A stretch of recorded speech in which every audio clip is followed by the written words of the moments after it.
Hi everyone. Happy Thursday. I hope you all have had a wonderful week.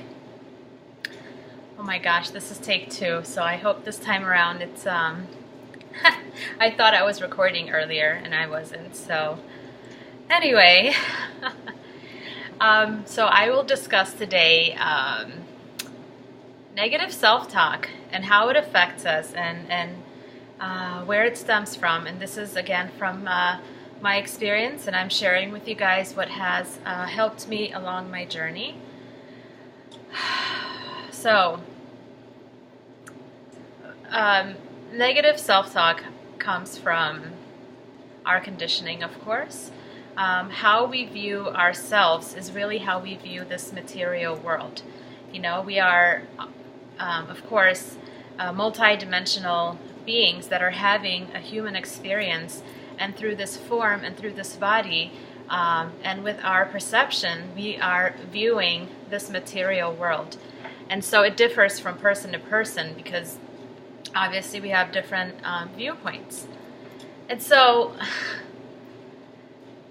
I've been told many times, you know, by healers, intuitives, channelers, that I need to heal my inner child.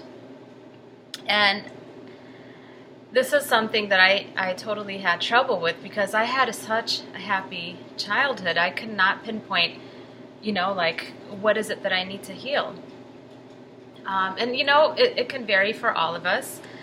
For some, it could be mental abuse, physical abuse, emotional abuse, whatever, trauma that you may have experienced in your childhood, and not only coming from, you know, your parents, but this could be school, if you've been bullied in school, just basically people in your environment, okay?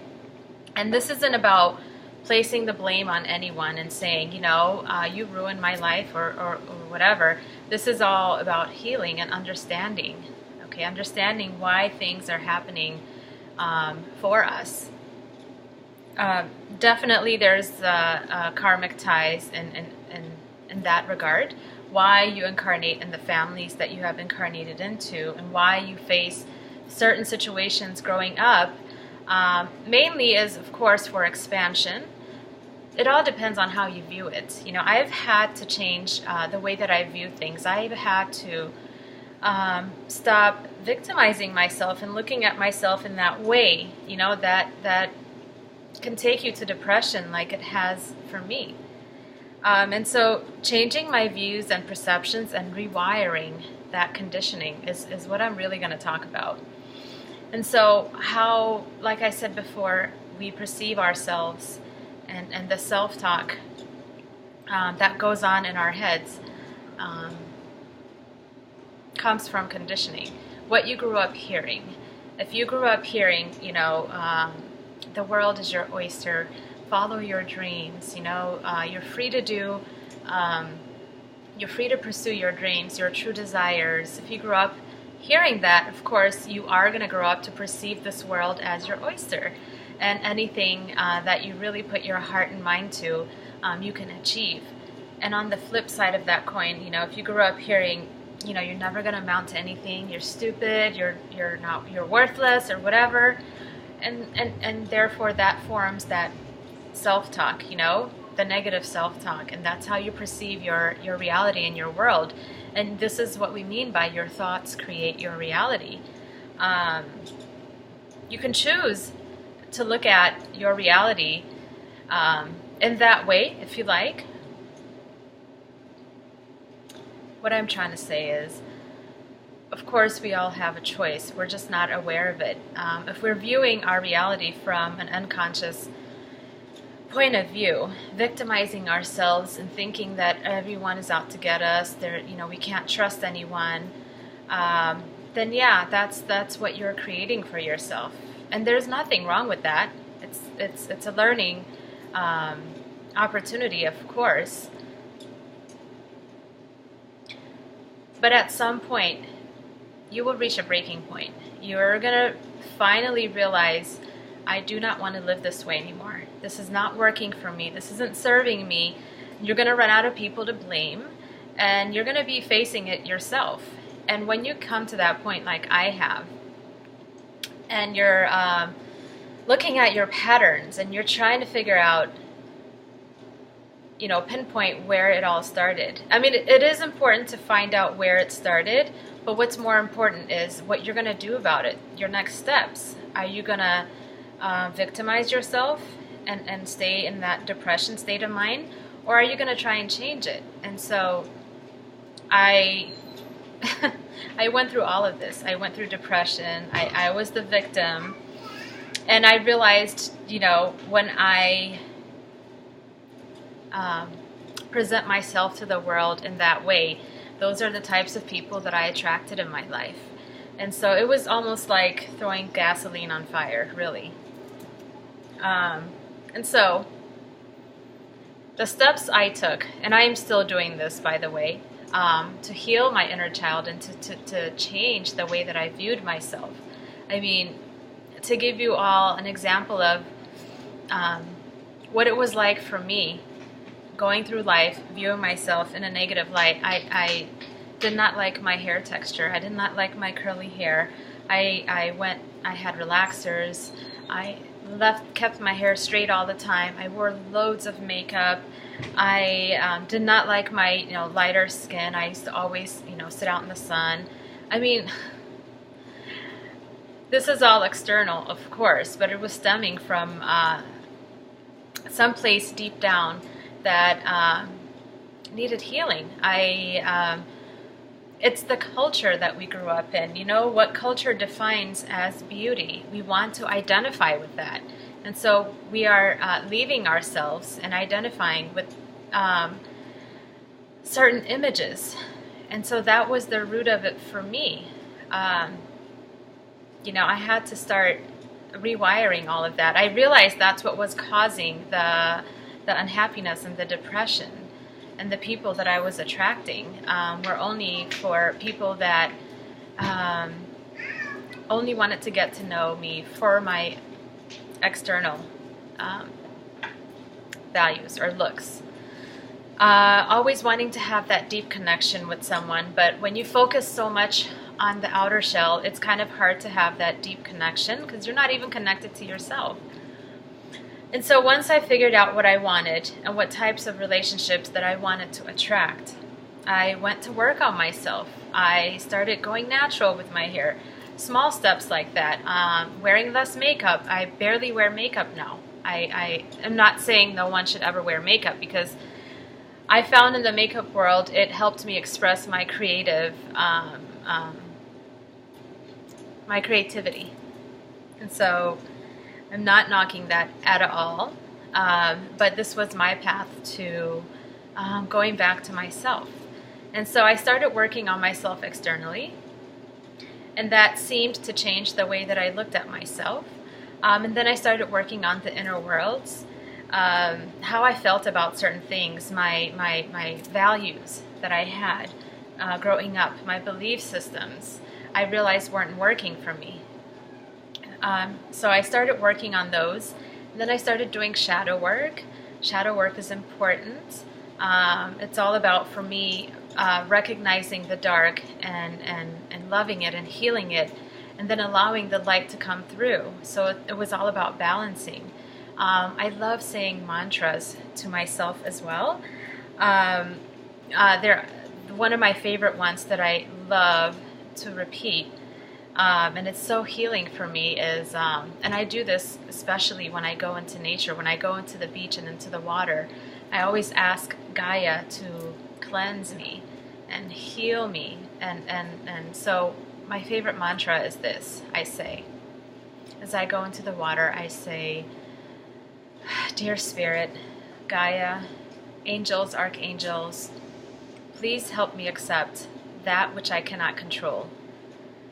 And please help me release that which does not serve me.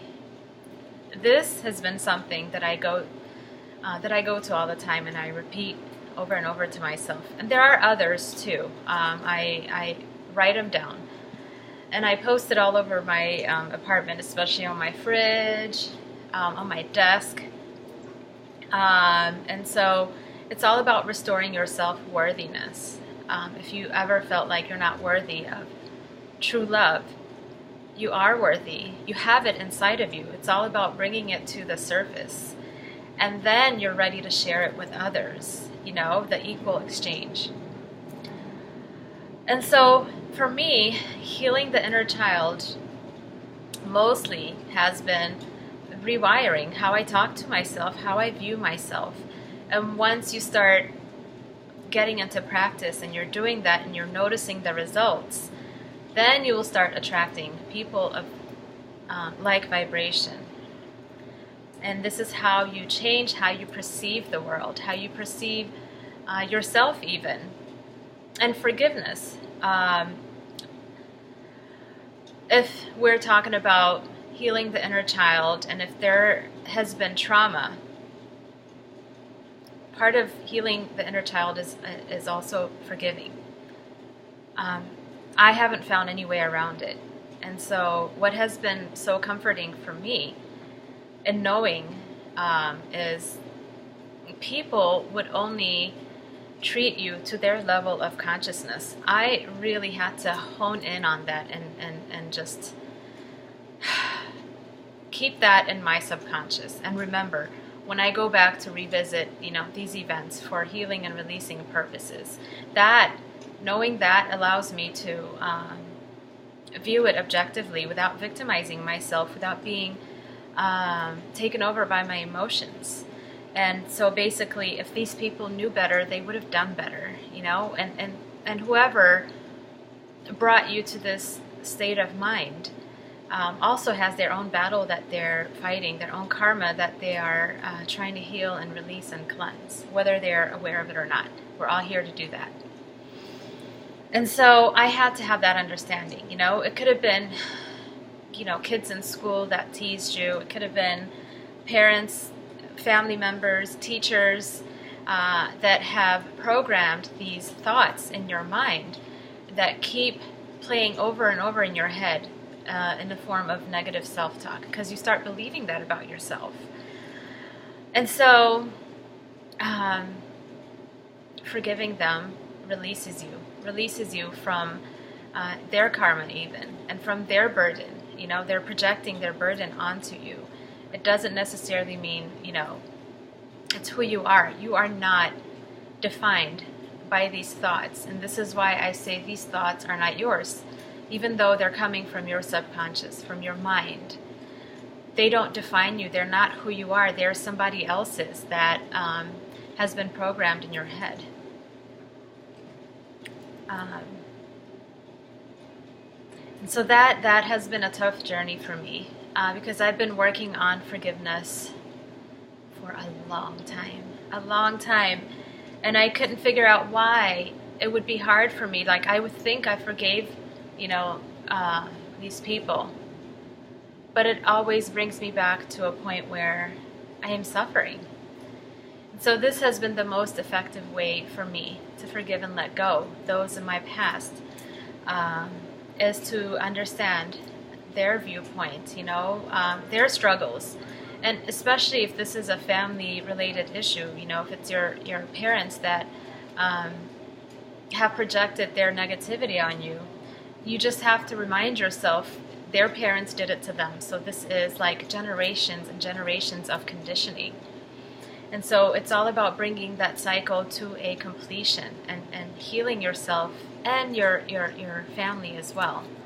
When they see the transformation take place within you, they are inspired to do the same.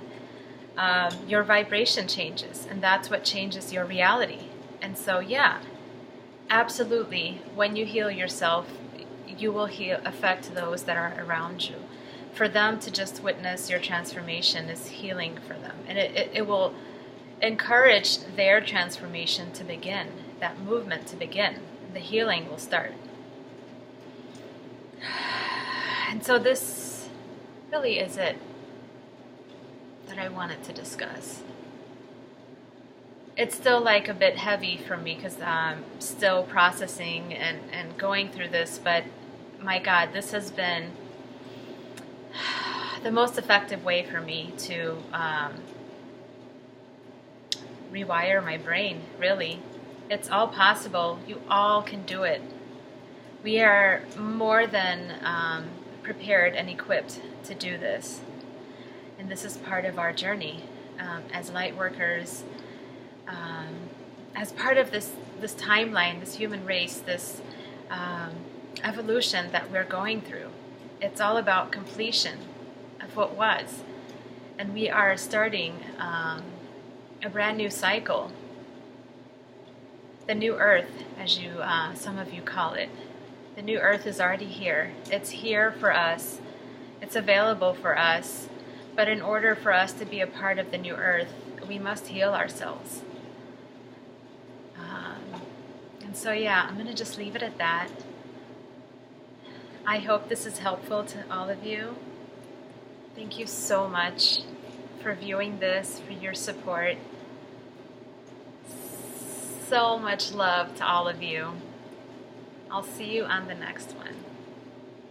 Bye.